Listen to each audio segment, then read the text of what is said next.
오늘 우리는 사도신경 강해를 통해서 음부에 내려가사라고 하는 주제로 말씀을 나누게 될 텐데, 어쩌면 지금까지 교회를 다니면서 한 번도 못 들어봤던 내용을 오늘 들으실 수도 있으세요. 좋은 교회를 다니고 있구나라고 하는 생각을 우리가 하셔야 될 만한 부분인데요.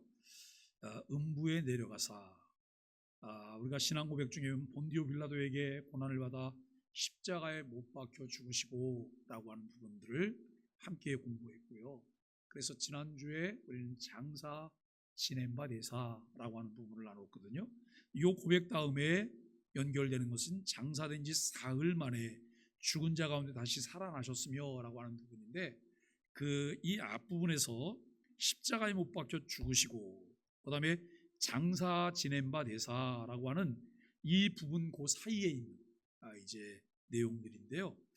이 부분을 이제 함께 말씀을 나눌 텐데, 제가 오늘 오전에 설교 굉장히 짧게 한 거 아시죠? 오후에도 좀 짧게 할 것 같죠? 그러려고 그러는데 그건 잘 모르겠어요. 길어도 괜찮다 그래서 마음 놓고 길어질지도 몰라요. 제가 오늘 예배 때 보니까 저 있는 그 아이들이 찬송을 잘하네요. 나는 저 아이들이 노래를 못하는 줄 알았더니 노래도 잘하고 글자도 잘하네 보니까. 글자도 잘 읽네 보니까. 네? 다음에 잘 가르쳐서 한번 특송 한번 시켜봐야 되겠는데요. 근데 못난이어서 그게 될까 잘 모르겠는데. 자, 이제 오늘 우리가 말씀을 나누는데, 음부에 내려가사. 먼저 지난주에 나눴던 말씀을 보면 장사 지냄바 되시고의 의미를 요약해 봅니다. 지난 시간에 우리는 장사 지냄바 되시고라고 하는 구절을 통해서 예수님의 죽음이 구속사적이고 실제적인 사건임을 살펴보았어요. 초대교회 때 이 사도신경이 만들어지면서 왜 자꾸 이런 부분들을 강조했을까? 그 당시에는 사람들에게 이런 의구심이 있었던 거예요. 예수님이 태어났다?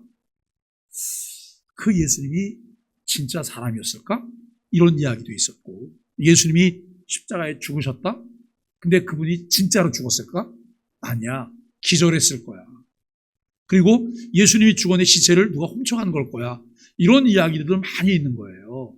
그렇기 때문에 예수님의 태어나심이 진짜냐, 예수님이 죽은 것이 진짜냐, 살아난 것이 진짜냐, 여기에 대한 의심들이 너무나 많았던 거예요. 그러면서 성경과 또 실제적으로 사람들이 생각하는 것, 이런 것들을 보면서 교회 안에 학자들과 목회자들과 이런 분들이 모여서 회의를 해요. 회의를 통해서 이 부분 교리들을 잘 정립하는, 이게 정설이고 이것은 가설이고 이것은 이단이고 이런 부분들을 잘 설명하고 있음을 알게 돼요. 마태복음 27장 57절로 62절은 지난 주일 오후에 우리가 말씀의 본문이었어요. 예수님의 장사는 그분이 진정한 인간으로서 죽음을 경험했다고 하는 것을 확증해요. 우리는 사람이잖아요. 우리가 신은 아니죠. 그래서 우리는 인성만 가지고 있어요. 인성만. 그죠? 인성만. 그런데 예수님은 인성도 가지고 계시고 또 무엇도 가지고 계세요? 신성도 가지고 계세요. 그래서 예수님은 인성과 신성을 가지고 계신 분이다.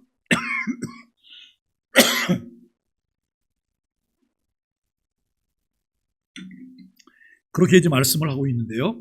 예수님이 무덤에 묻히신 사건은 구약의 예언을 성취했고 우리의 죄에 대한 형벌을 완전히 감당하신 것을 의미해요. 그러니까 아무 생각이 없는 사람은 예수님을 잘 믿기가 어려워요. 그런데 무엇인가 생각하고 이 말이 진짜인가? 이게 사실인가? 이것을 정확하게 알아보려고 하는 사람은 그것을 알아보다가 결국은 뭐라고 고백하게 되냐면 이렇게 고백해요. 나의 주, 나의 하나님입니다. 라고 하는 고백을 하게 돼요. 왜냐하면 저 성경에서 말하고 있는 것들이 허구가 아니에요.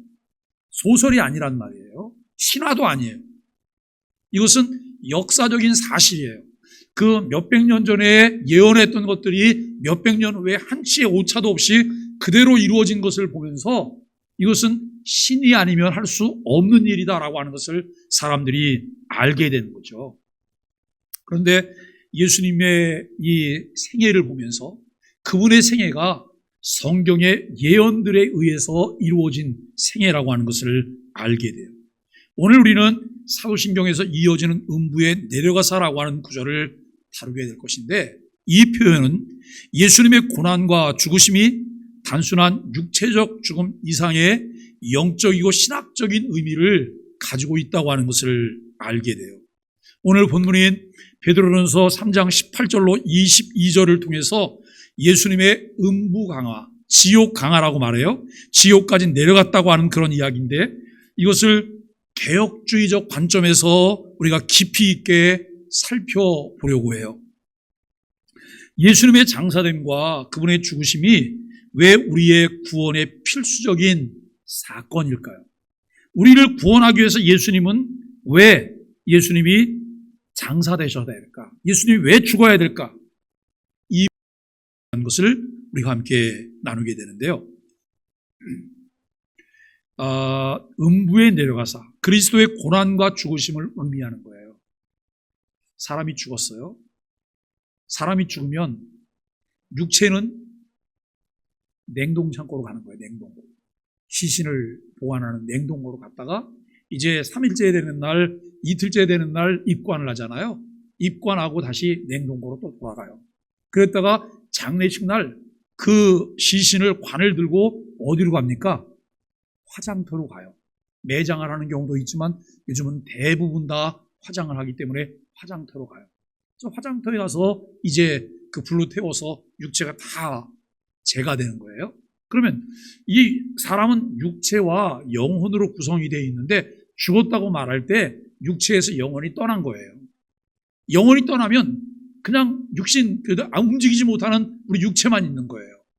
그러면 영혼은 어디로 가는 거예요? 영혼은 어디로 갈까요?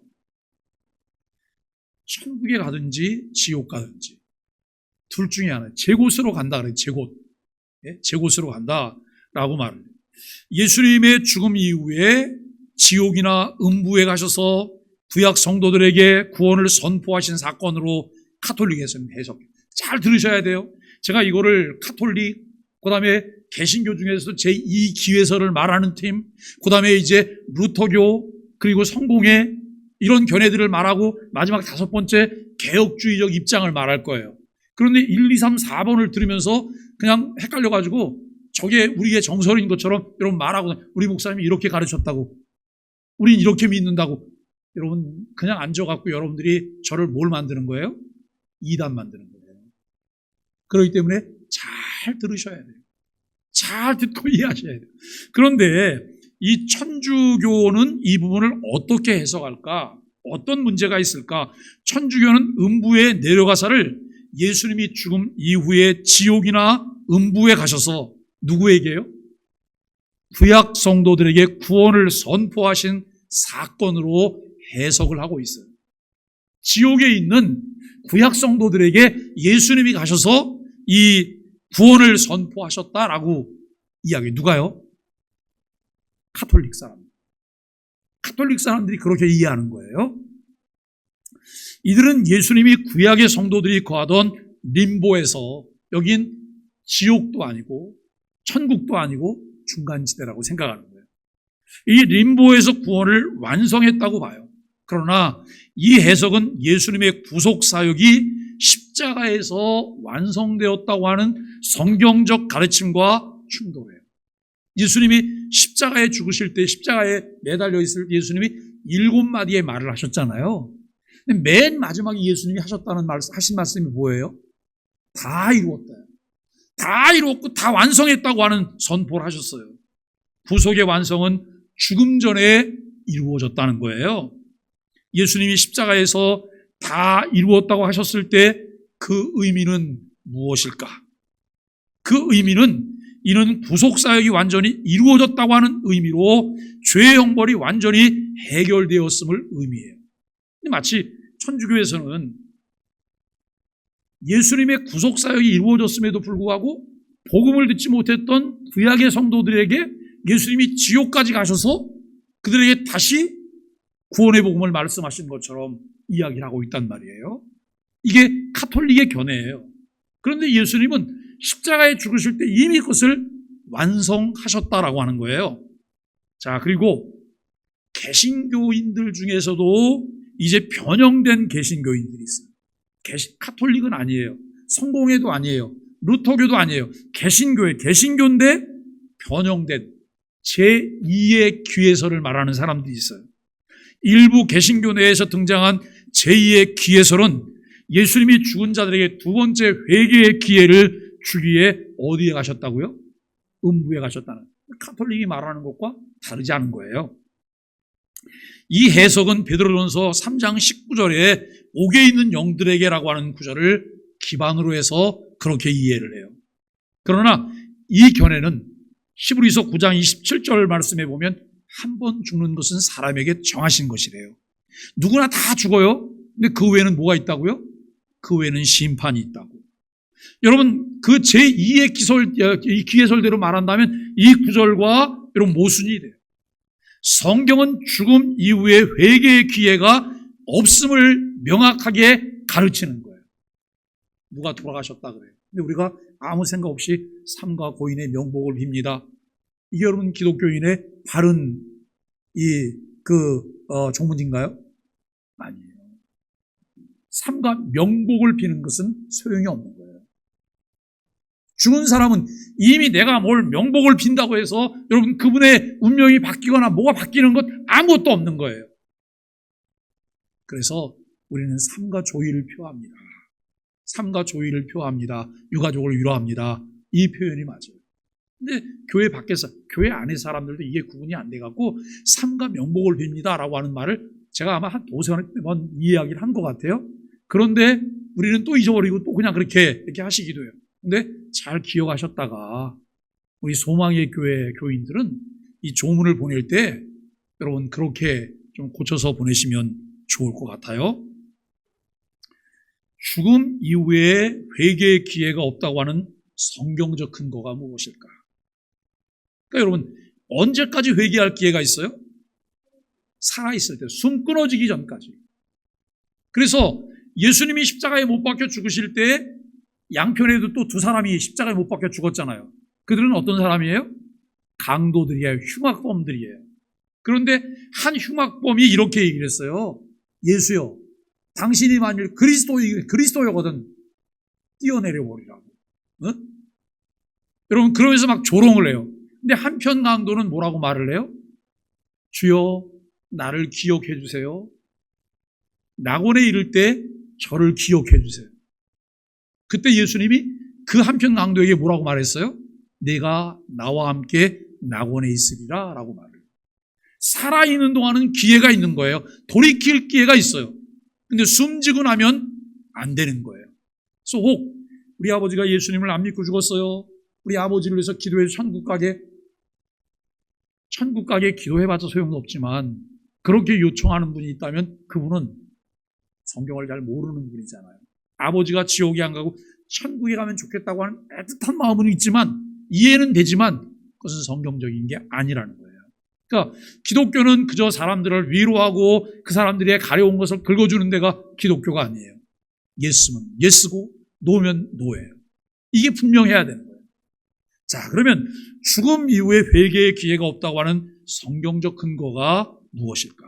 히브리서 9장 27절은 죽음 후에는 심판이 있을 뿐 두 번째 기회가 없음을 분명히 가르치고 있다는 것이죠. 여러분 루터교에도 개신교에 속해요. 루터교는 2단이에요, 아니에요?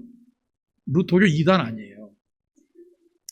이 루터파의 해석과 그 문제점을 보면 루터파에서는 예수님이 죽음 이후 음부에 내려가 악한 영들을 정복하고 승리하셨다고 해석을 해요. 실제로 예수님이 음부에 내려가셨고 악한 영들을 정복하고 승리했다고 해석을 해요.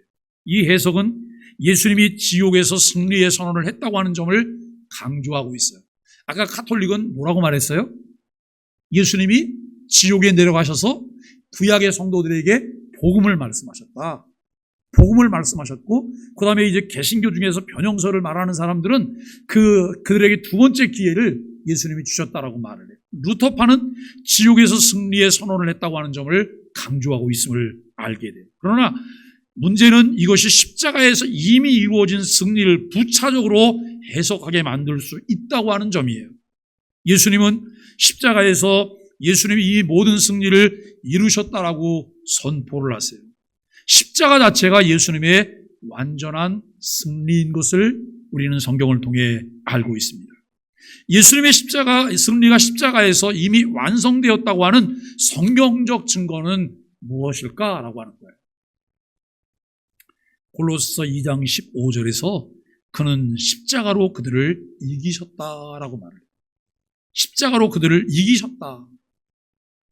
우리가 여러분 십자가 목걸이에요. 십자가 귀걸이도 하고 십자가 반지도 끼고 십자가 여름 배지도 달고 다녀요. 십자가가 뭐예요? 십자가는 예수님이 우리를 사랑하신 분명한 증거예요. 그분이 고난을 통해서 십자가의 죽으심으로 승리하셨음을 선언하신 거예요. 그래서 십자가가 상징하는 것은 하나님의 사랑이죠. 하나님의 은혜지요.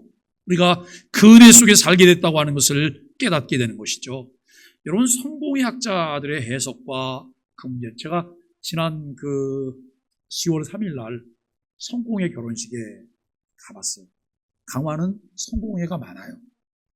강화의 특징은 성공회와 감리교회가 많아요. 왜냐하면 거기가 감리교 선교 지역이었고 그 다음에 성공회가 그쪽으로 들어왔기 때문에 많아요. 근데 성공회는 이렇게 보시면 돼요. 개신교와 카톨릭을 믹서해 놓은 것이다. 개신교와 카톨릭을 믹서해 놓았어요. 그래서 이 성공회도 카톨릭처럼 의식을 중요하게 생각해요. 그래서 사제가 그날도 이 결혼 이제 주례를 하면서 중간중간에 뭐라고 하냐면 이렇게 말씀해요. 성부, 성자, 성령께서 말씀하십니다. 그럼 교인들이 앉아있다가 다 뭐라고 해요? 아멘. 중간중간에 계속 그러니까 가만히 설교를 들을 수가 없어요. 설교를 듣다가 성부가 나온 성자, 성령께서 말씀, 아멘. 이러면서 계속 이게 주고받는 거예요. 그래서 여러분, 카톨릭이나 성공회를 가보면 이 안에 조각이나 그림이나 형상들이 있어요. 그런데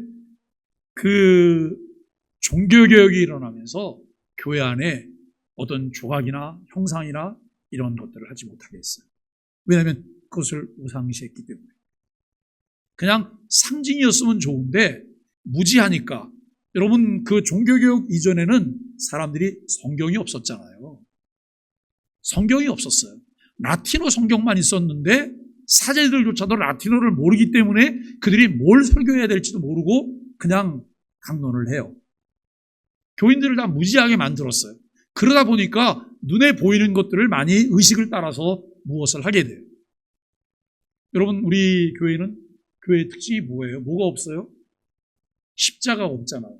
어떤 분들은 십자가가 꼭 있어야 된다고 말을 해요. 십자가가 있어야 된다고.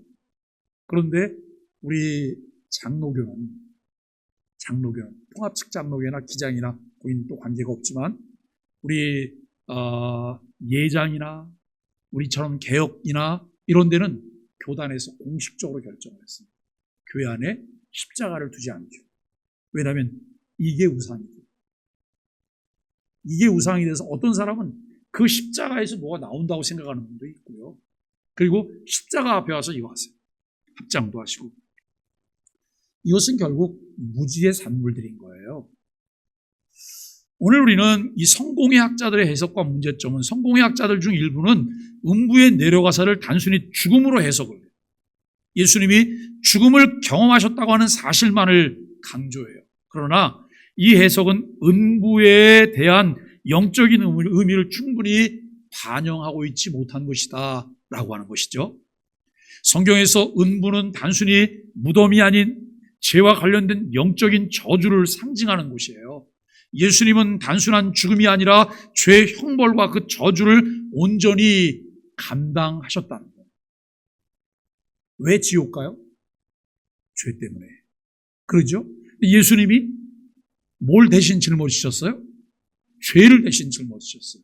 죄를 대신 짊어지셨기 때문에 이 죄의 형벌과 그 저주를 온전히 예수님이 감당하셨다는 거예요. 여러분, 음부라고 하는 표현이 단순한 죽음 이상의 영적인 의미를 지닌 이유는 무엇일까요? 음부는 죄에 대한 하나님의 형벌과 저주를 상징하는 곳으로 예수님은 그 저주를 대신 감당하셨다라고 하는 것입니다. 자, 그러면 개혁파의 해석이에요. 우리가 장로교인인데 이 장로교는 어떤 해석을 가지고 있을까? 개혁주의는 음부에 내려가사를 예수님이 실제로 지옥에 내려가신 것이 아니라, 예수님이 실제로 어딜 가신 것이 아니라고요? 실제로 지옥에 내려가신 것이 아니라 그분이 죽음을 통해 하나님의 진노와 형벌을 온전히 담당하셨다고 하는 것을 의미한다고 해석을. 그러니까 예수님이 지옥에 실제로 가시지 않았어요. 지옥에 실제로 가시지 않았지만 그분은 이미 십자가의 죽음을 통해서 하나님의 진노와 형벌을 온전히 담당하셨다라고 하는 것이죠. 그래서 칼빈은 기독교 강요에서 이 구절을 예수님이 우리를 대신하여 하나님의 진노를 온전히 받으셨다는 상징으로 설명하고 있는 거예요. 예수님이 누구를 대신해서요? 우리를 대신했어요. 자, 여러분 한번 생각해 보세요. 교회를 다니는데 저 할망구가 나를 맨날 기분 나쁘게 해. 그래서 나 다음 주부터 교회 안 나오려고 그래. 그분은 왜 교회를 다니시는 거예요? 그 할망구가 자기 마음을 편안하게 해서 교회 다니시는 거예요? 그것 아니잖아요. 예수님께서 우리를 대신하여 십자가에서 진노를 다 당하셨어요. 그리고 온전히 죽으셨어요. 그리고 예수님 때문에 내가 죄의 대가를 더 이상 지불할 필요가 없게 된 거예요. 그전까지 내가 죄인이었는데 예수님이 대신 짊어지셔서 내가 의인이 되었어요. 그래서 나는 그 은혜가 감사해서 주님께서 나를 하나님의 가족으로 부르셨기 때문에 나는 교회를 가는 거예요. 누가 무슨 말을 하든 상관이 없어요. 그런데 누가 조금 좀 심기만 불편하게 하면 여러분 대번에 마음에서 무슨 마음이 일어나요? 교회 안 갈 거야. 벼슬이죠, 벼슬. 네? 벼슬이에요. 그런데 매번 이 부분 비유를 맞춰달라고 말하는 교인들이 있어요. 여러분 담임 목사는 여기 치닥거리 하면서 비유 맞히다가 목회가 끝나면 안 되는 거예요. 그러잖아요. 하나님의 은혜를 깨닫고 은혜가 감사해서 주님 뜻대로 살려고 하는 사람들이 점점 많이 생겨야 되는 거예요. 오지 말라고 해도 내가 나가야 될 이유가 있어요. 네? 그렇죠? 오늘 참 수고들 많이 하셨어요. 어쩌면 이렇게 맛있는 음식들을 많이 근데 이렇게 맛있는 음식을 많이 하면 고민이 있어요. 그게 뭐냐면 이걸 다 먹어봐야 되면 어떡하나. 점점 이 양은 져가지고 그런데 저희는 일러야지. 쟤네들이 뭐라고 얘기했는지 아세요? 간이 안 맞아요 그래요. 간이 안 맞아요. 제가 뭐라 그래요? 얘들아 군말 없이 먹어라. 얘들아 이쁘게 잘 앉아있어야 지금 뭐 하는 거야? 응? 우리는 예수님은 우리의 죄에 대한 형벌을 대신 지셨고 죽음의 고통과 저주를 완전히 감당하셨어요. 여러분 그 사실 믿으세요? 예수님이 왜 죽었어요? 내 죄 때문에. 그러니까 우리가 그냥 이렇게 공동적으로 대답할 때는 우리 죄 때문이에요. 그러나 내가 개인적으로 대답할 때는 뭐라고 대답해야 돼요? 내 죄 때문에. 날 위해서 예수님이 죽으신 거예요. 예수님이 날 위해 죽으셨고 예수님이 날 위해 사셨고 예수님이 날 위해 승천하셨고 예수님이 날 위해 다시 오실 거예요. 그 사실을 믿으세요? 빌 헬무스 아프라켈이라고 하는 사람이 두꺼운 책을 써요. 두꺼운 책. 4권짜리. 우리 장로장은 열심히 읽고 계신데요. 이 책에 보면 이 책의 그 큰 제목이 그리스도인의 합당한 예배라고 하는 제목으로 책을 썼어요. 예수님의 음부 강화를, 예수님의 지옥 강화를 설명하면서 그리스도의 고난이 우리의 죄를 완전히 속량한 사건임을 강조한다고 말해요. 여러분, 카톨릭도, 그 다음에 루터교도, 성공회도 거기 갔다고 얘기하는 거예요. 그런데 개혁주의는 예수님이 거기를 갔다고 얘기하지 않아요. 이것은 그 상징적인 의미로 그런 일이 일어났다고 하는 것을 우리에게 설명하고 있어요. 이로써 우리는 죄에서 해방되어서 하나님과 화목하게 되었어요. 자, 마음이 불안해요. 이렇게 죽으면 천국 못 갈지도 몰라. 이렇게 죽으면 지옥 가게 될지도 몰라. 마음이 불안해. 왜 불안한 거예요? 확신이 없기 때문에, 믿지 못하기 때문에. 자, 구원받는데 헌금 내서 구원받으셨어요? 교회 출석 잘해서 구원받으셨어요? 아니면 선을 행해서 구원받으셨나요? 우리가 좋은 말을 많이 했기 때문에 구원받았나요? 아니에요. 믿음으로 구원받았습니다. 예수님이 아무 대가도 받지 않으시고 우리를 위해서 모든 것을 다 담당하셨잖아요. 그래서 우리는 죄가 없는 거예요. 근데 어떤 사람이 죄가 없냐면 그 사실을 받아들인 사람, 믿는 사람에게 구원이 있는 거예요. 그런데 우리가 죽을 때가 되니까 뭐라고 나는 한 게 없는데, 한 게 없어 지옥 갈지 모른다고 생각해요. 정말 그래요? 만일에 이렇게 생각한다면 그분은 그리스도의 십자가의 죽음을 무효화시키는 거예요. 그 사실을 모르고 있는 거예요. 자, 예수님을 믿으세요? 예수님을 안 믿으세요? 예수님 믿으시죠? 예수님이 누구예요? 나의 구세주예요. 나의 구세주. 나를 위한 구주세요. 하나님은 누구예요? 내 아버지신 거예요. 나는 누구예요? 그러면 나는 하나님의 자녀예요. 무늬만 자녀이면 안 되는 거예요? 하나님의 자녀라고 말하면서 하나님 닮은 구석이 이만큼도 없어요.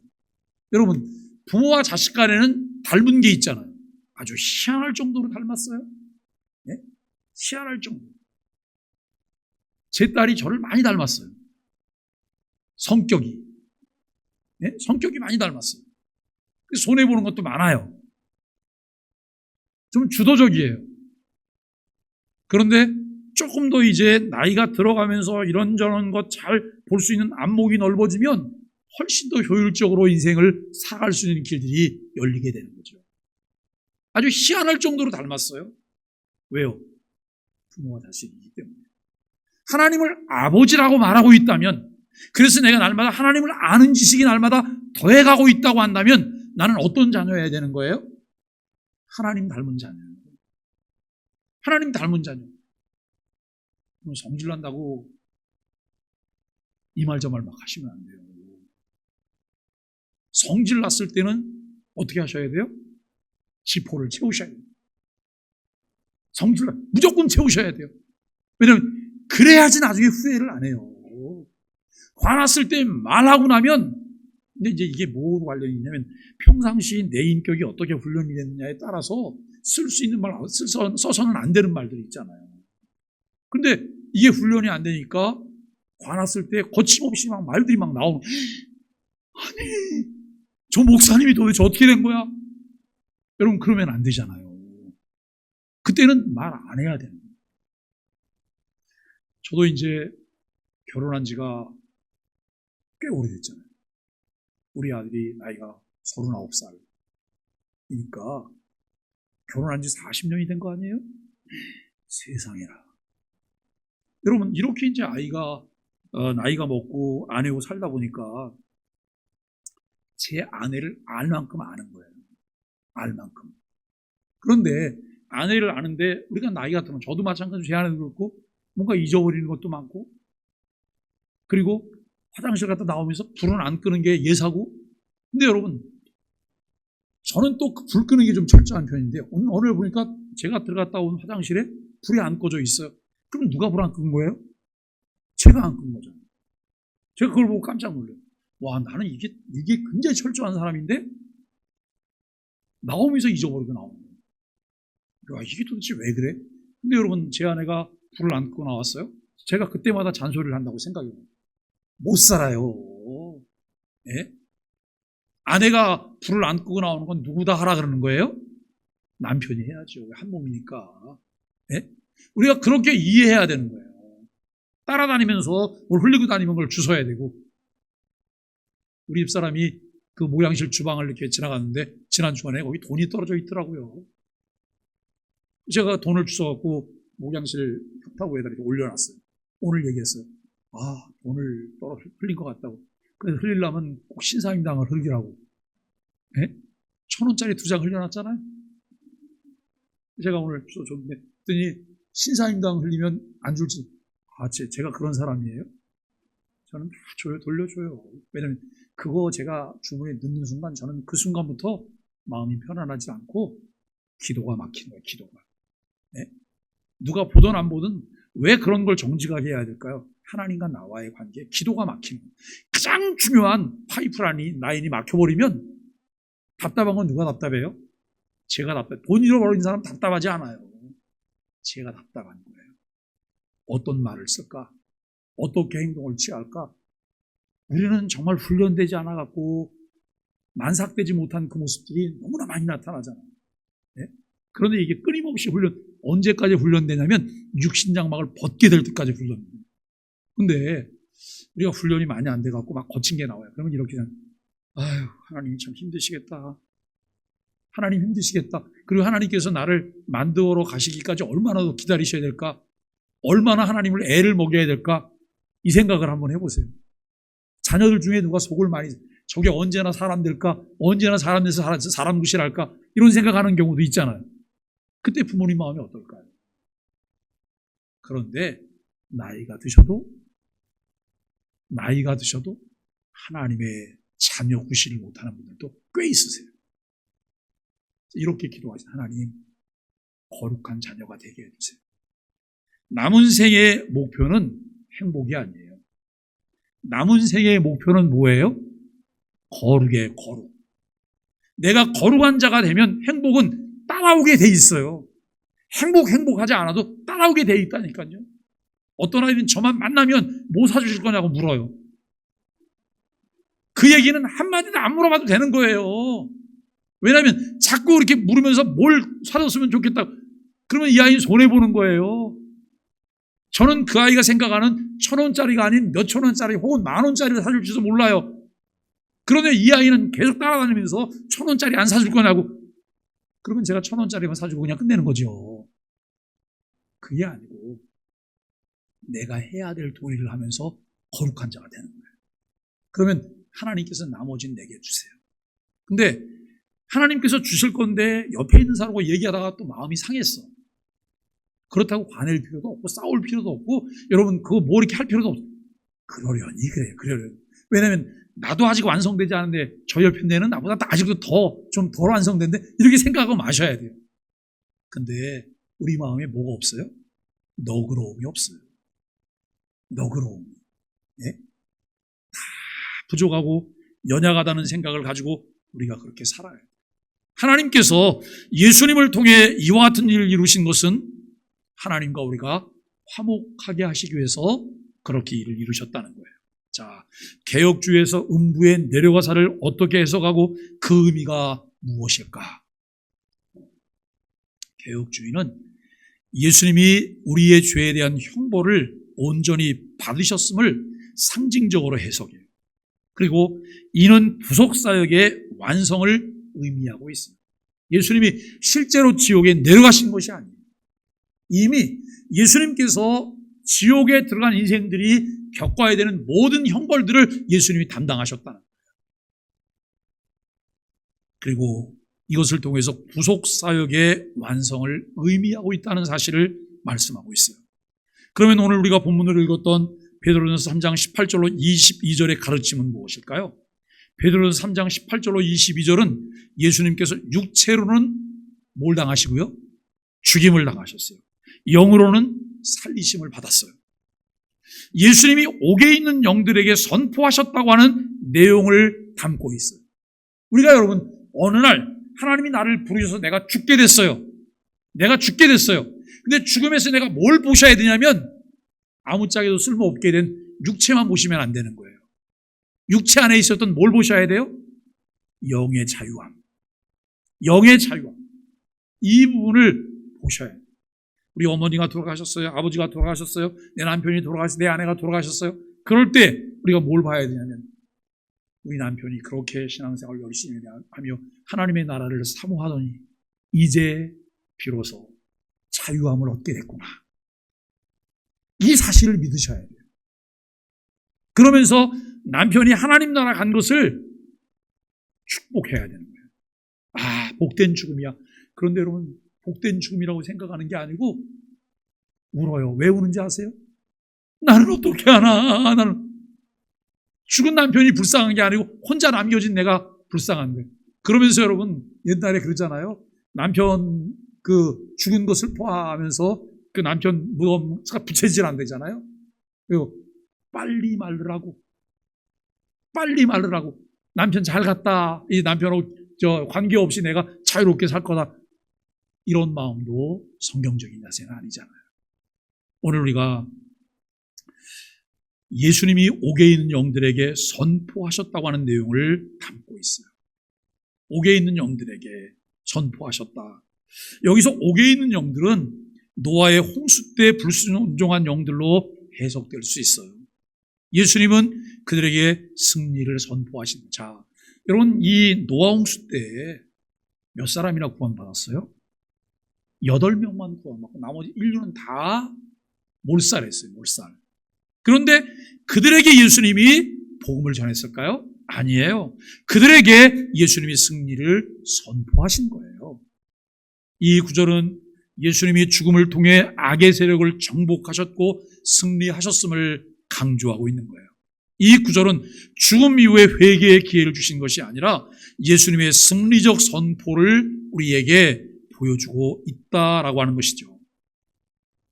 웨스트민스터 소요리 문답 27문과 하이델베르그 요리 문답 44문은 이 구절을 통해 예수님이 죄의 형벌을 온전히 감당하셨고 그분의 승리적 선포가 죄와 사망의 권세를 이겼다고 하는 것을 강조하고 있습니다. 베드로전서 3장 18절로 22절에서 예수님이 옥에 있는 영들에게 선포하셨다고 하는 것은 무슨 의미일까요? 이는 예수님이 죽음을 통해 승리하셨고 그 승리를 악한 영들에게 선포하셨다고 하는 의미예요. 자, 여러분, 예수님이 십자가에 못 박혀 죽으셨어요. 3일 만에 부활하셨어요. 이것을 통해서 하나님은 사단의 행동 반경을 제한하셨어요. 하나님께서 사단을 가두신 거예요. 우리는 사단이 자유롭게 활보하고 다닐 거라고 생각해요. 아니요. 사단도 하나님의 주권 아래에 있기 때문에 하나님이 허용한 범위 내에서만 그가 활동할 수 있다는 거예요. 하나님은 우리에 대해서 어떻게 하세요? 우리에 대해서 그냥 내버려 두세요? 가다 넘어지든 말든 쓰러지든 말든 그냥 내버려 두시나요? 하나님은 우리를 보호하시는 보호자예요. 우리를 인도하시는 분이세요. 이 사실을 분명하게 믿을 때 여러분, 사단에 대해서 무서워 떠는 것이 아니라 그리스도 안에서 우리가 승리한 자임을 선언하며 주님과 함께 날마다 걸어갈 수 있는 은혜가 있게 되기를 간절히 바랍니다. 우리에게 주는 메시지예요. 음부에 내려가서는 예수님이 우리의 죄와 형벌을 완전히 담당하셨다고 하는 구속의 확신을 주는 거예요. 예수님은 우리의 모든 죄에 대한 형벌을 받으셨고 하나님의 진노를 대신 감당하셨습니다. 그분이 우리의 대신 형벌을 받으셨기 때문에 우리는 더 이상 죄의 형벌을 두려워하지 않고 하나님의 은혜 안에서 자유롭게 살아갈 수 있어요. 자, 여기서 이런 문제를 지금 예수님께서 다 담당하셨으니까 하나님이 우리에게 죄에 대한 걸 묻지 않을 거니까 이 땅을 사는 동안 살살 죄의 낙을 누리며 죄를 짓다가 가도 되는 거잖아요, 하나님. 이렇게 말을. 그게 맞아요? 아니에요. 하나님께서는 우리에게 구원의 은혜를 주셨어요. 그리고 구원의 은혜를 주셨을 뿐만 아니라 우리 안에 누가 거주하고 계세요? 성령님. 성령님 우리 안에 내주어 계신 거예요. 그리고 그분께서 우리를 인도하세요. 요즘 여러분 자동차 중에 자율주행차가 나왔어요. 시범적으로 지금 택시도 자율주행차로 운행하거든요. 아마 9월 말까지인가였을 거예요. 서울에서 미리 주문하면 자율주행차를 타고 내가 원하는 목적지까지 가는데 요금도 없었을 거예요. 이게 이제 상용화되면, 근데 지금까지 자율주행차에는 누군가 하나 타고 있어요. 왜냐하면 혹시 문제가 생길지 모르기 때문에 시범적으로 운행하는 거잖아요. 그러면 이제 자율주행차가 나와서 상용화가 되면 기사도 없는 차에 우리가 타는 거예요. 그리고 거기다가 명령어만 이야기를 하는 거예요. 예? 평안로 40대까지 내려가 줘. 그러면 그 차가 우리 교회 앞까지 딱 데려다 줘요. 운전기사도 없는데. 여러분, 성령님이 내 안에 계시면서 뭘 하기를 원하세요? 우리를 인도하기를 원하시는 거예요. 그런데 우리가 뭐라고 말하냐면 자율주행차를 타고 나서 여러분 부들부들 떠는 거예요. 이게 사고 나면 어떡하나. 그러다가 앞에 차가 이렇게 좀 가까워져요. 그러면 자기가 가서 브레이크를 밟으려고 해. 이럴 필요가 없잖아요. 그 차의 기술력을 믿는다면 편안하게 있으면 돼요. 자동차와 가까워지잖아요. 가까워지면 자기가 속도 조절을 해요. 그리고 차선 변경도 자기가 알아서 하는 거예요. 똑똑한 차가 나오는 거잖아요. 그런데 우리가 하나님께서 성령님을 통해 우리 안에 내주에 계시면서 우리를 핸들링하고 계신단 말이에요. 이걸 내가 믿지 못하면 늘 걱정이 많아. 그래서 걱정도 뭐라고요? 팔자예요, 팔자. 가장 무서운 중증 환자가 무슨 병 환자예요? 안달복달병 환자예요. 네? 마음을 편안하게 가지세요. 누가 무슨 일을 한다고, 누가 무슨 일을 일으킨다고 세상이 뒤집히지 않아요. 지구가 멸망하지 않아요. 단순히 약간 좀 차질이 있을 뿐이에요. 그때도 우리가 지켜내야 할 게 뭐예요? 마음의 평강이에요. 주님의 은혜 안에서 누가 그러시면 그러시도록 내버려 두세요. 그러다가 제 풀에 꺾이겠지요. 네? 그런데 여러분, 그것 때문에 그냥 염려 한 달 그런다고 해서 해결될 수 있는 게 뭐가 있어요? 아무것도 없죠. 마음이 불편하기만 하잖아요. 교회 다니면서 좀 평안해야 되잖아요. 은혜로워야 되잖아요. 하나님 계시기 때문에 그 하나님을 믿고 나가실 수 있게 되기를 간절히 바랍니다. 칼빈과 브라켈은 모두 그리스도의 고난이 우리를 죄에서 구속하고 하나님과의 화목이 이루어졌다라고 말을 해요. 우리는 이 구속을 기억하고 예수님께 감사하고 그분의 희생을 본받아 살아가야 되는 거예요. 왜 교회가 봉사를 할까? 하나님이 하셨습니다. 하나님 우리에게 그 마음을 주시기 때문에 누군가를 자꾸 헌신하려고 하는 마음이 우리에게 있어요. 왜 귀찮게 자꾸 그렇게 해요? 그냥 우리끼리 그냥 편안하게 살지. 그게 하나님이 원하시죠. 하나님은 온 세상 사람들이 구원받기를 원하세요.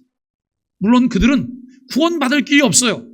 하나님의 은혜를 받아들이지 않기 때문에. 그럼에도 불구하고 하나님께서는 끊임없이 그들에게 구원의 방법들을 선포하세요. 우리가 그 은혜 안에 있다고 하는 사실을 하나님께 감사하셔야 되잖아요. 그리고 그 은혜가 우리의 삶 가운데 극대화되는 것을 위해서 기도하셔야 돼요. 사람 때문에 상처받아요. 사람 때문에 힘들어요. 사람 때문에 스트레스 받아요. 주님 때문에 감사하게 되기를 바라고, 주님 때문에 평안하시게 되기를 바라고, 주님 때문에 우리가 늘 기뻐하는 삶을 살게 되기를 간절히 바랍니다. 예수님이 우리의 죄를 온전히 담당하셨다고 하는 사실이 나에게 어떤 구원의 확신을 줄까요? 예수님이 우리의 죄와 그에 따른 모든 형벌을 감당하셨기 때문에 우리는 죄의 형벌에서 자유롭게 되었고 구원의 확신을 가질 수 있게 되었어요. 확신을 가진 자와 확신을 갖지 못한 자의 차이는 굉장한 거예요. 우리나라가 6.25 사변 직후에 외국 군대가 많이 주둔했잖아요. 그런데 저도 어릴 때 미군 부대 지역에서 살았어요. 그냥 신장로, 차가 지나가면 먼지가 파랗게 일어나요. 그런데 그 시골 아낙네들이 머리에다가 이거 달아이고, 여러분, 그리고 저 치마 저고리 입고 이렇게 가요. 그러면 미군 차가 쭉 지나가다가 갑자기 차를 세워요. 그러면서 어디까지 가냐고 물어봐요. 어디까지 간다면 타라고, 태워준다고. 트럭도 세우고 하니까, 그러면 이분들이 타서 이거 머리에 인 걸 내려놓지를 못하는 거예요. 왜 그런지 아세요? 미안하니까. 내가 탄 것도 미안한데 어떻게 짐까지 내려놓냐고. 그럼 어떻게 생각하세요? 이미 벌써 그 짐도 다 탄 거잖아요. 근데 그만큼 우리나라 사람들이 순진하셨어요. 지금은 절대 안 그래요. 그런데 우리가 예수 믿으면서 하나님께 모든 것을 맡기면 편안하게 가는데 마치 미안하니까 하나님께 다 맡기지 못하고 일부는 내가 담당하겠다고 생각해요. 어리석은 생각이잖아요. 다 맡기셔야 돼요. 다 맡기시고 주님 안에서 온전한 자유함을 누리시며 살게 되기를 바랍니다. 그 저녁에 딱 잠자리에 누우면 하나님이 주신 참된 자유와 평안 때문에 내가 여러분 숙면을 취하게 됩니다. 깊은 잠, 그리고 아침에 일어날 때는 여러분 개운한 아침을 맞이하면서 오늘도 주께 감사합니다 이렇게 살아야 되잖아요. 그런데 정리되지 못한 생각들, 맡기지 못한 생각들, 내가 해결하려고 하는 그 생각들 해결할 수 없으면서 이게 내 마음을 사로잡고 있어서 저녁에 숙면을 취할 수가 없어요. 불면에 자꾸 시달리게 돼요. 맡기셔야 돼요. 이미 나는 할 수 없어요. 내 손을 떠났어요. 내가 잡고 있어봤자 할 수 있는 게 아무것도 없어요. 맡기셔야 돼요. 그분을 신뢰하셔야 돼요. 그분을 따라가는 것이 우리에게 필요해요. 더 이상 죄책감이나 두려움 속에 살 필요가 없고 하나님의 은혜 안에서 새로운 생명과 소망을 누릴 수가 있는 것이죠. 삶의 적용과 결단이에요. 첫째는 우리는 예수님의 죽음과 음부의 내려가사의 의미를 기억하며 그분이 죄와 사망의 권세를 이기셨다고 하는 승리 확신을 가질 수 있어야 돼요. 이 확신을 통해 죄책감과 두려움에서 벗어나서 자유로운 삶을 살아가도록 결단해야 됩니다. 두 번째는 예수님의 희생과 고난을 본받아서 이웃을 섬기고 사랑하는 삶을 결단해야 돼요.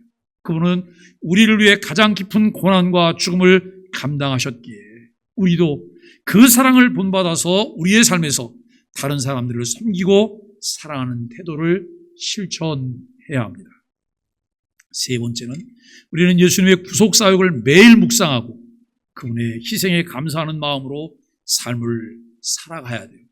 매일의 삶에서 예수님의 구속과 승리를 묵상하면서 우리의 말과 행동이 그리스도의 희생을 반영하는 삶이 되도록 결단할 필요가 있다고 하는 것이죠.